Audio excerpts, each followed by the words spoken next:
Eh oui, bonsoir, bonjour. Ciao a tutti. Shalom Aleichem, mes amis. Bienvenue de nouveau sur ma chaîne. Aujourd'hui, vous savez, on va parler de quoi? On va parler de quelque chose qui intéresse beaucoup de monde. C'est la pierre philosophale. Oui, c'est vrai que il y a encore quelques centaines d'années, il y avait des alchimistes qui cherchaient cette pierre, cherchaient à la trouver, à la produire, parce que cette pierre pouvait être transformée en métal de base, en quelque chose de précieux, en or, et même dans certains cas, en Chine par exemple, cette pierre philosophale considérée comme quelque chose qui pouvait nous apporter immortalité. Mais bon, mais est-ce que ces pierres existaient? Est-ce que les alchimistes, à l'époque, ont parvenu de transformer du plomb en or? Théoriquement, oui, mais physiquement, si on croit notre science actuelle, c'est quand même quasiment impossible. C'est un processus physique un peu compliqué, mais j'ai une idée. Admettons que cette pierre, ce n'est pas une pierre philosophale, mais quelque chose extrêmement radioactif. Et oui, en bombardant un élément, on peut le transformer en quelque chose d'autre. Je veux dire que c'était, admettons, une molécule qui n'est pas, admettons, pas lourde, elle est devenue plus lourde. Un autre élément. Il est fort probable que les alchimistes, il y avait un alchimiste, je ne me souviens pas, c'était quelqu'un de connu, soit c'était Nicolas Flamel ou je ne sais pas quoi,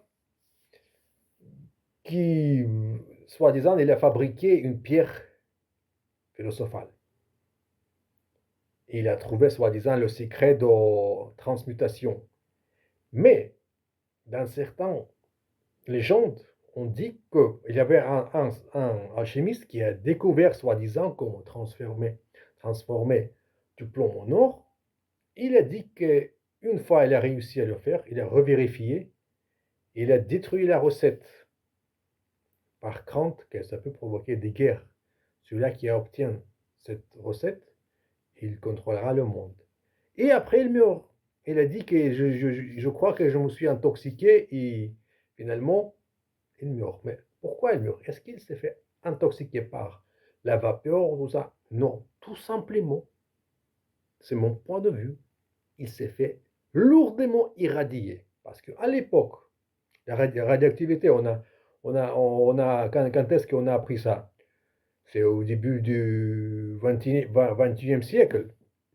Avant, on ne connaissait pas ses propriétés, ses facultés bizarres, tout ça, sans parler de Moyen Âge, ou même avant.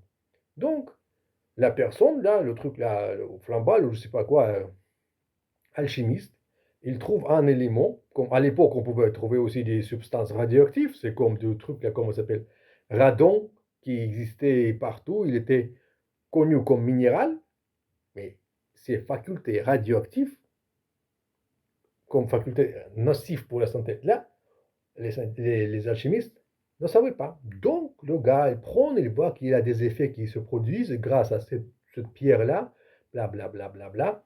Il se peut qu'il n'ait pas se laver les mains parce qu'à l'époque, on crevait de la peste parce qu'on ne savait pas qu'est-ce que c'était la peste. On croyait que c'était transmis par la mauvaise odeur. Donc, il touche la pierre radioactive, il bouffe, je ne sais pas quoi, un bout de noix ou un bout de pain. Bon, il est déjà irradié. Il trouve le truc là, comment transformer un métal en un autre. Il a dit que ça c'est bien, mais je commence à vomir. Je vomis quoi? Mes intestins, il meurt. Mais la mort est causée par la radioactivité. Vous pouvez être en désaccord avec moi, mais moi je vous dis que Grâce à la radiation, on peut transformer les éléments.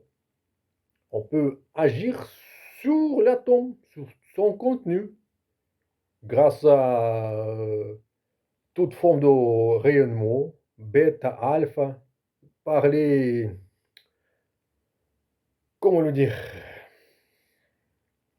comment s'appelle ça? Les particules subatomiques. Vous voyez de quoi je parle? Ben oui. Donc, théoriquement, un ou plusieurs alchimistes à l'époque pouvaient potentiellement trouver un moyen de transformation. Et c'est tout.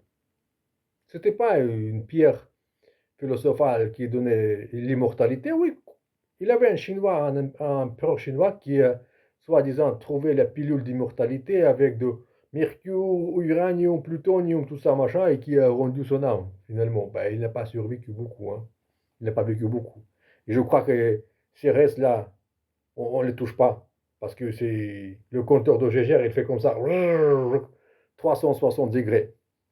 Voilà, tout ce que j'ai voulu vous dire. J'ai mon site, si vous pouvez là-bas aller, il y a un chat online, vous pouvez en parler là-bas, vous pouvez parler de n'importe quoi. Il y a beaucoup de choses à discuter. Je peux vous dévoiler même les choses sur lesquelles vous avez des idées, mais vous n'arrivez pas à vous exprimer. Le site il s'appelle comment et pourquoi.com.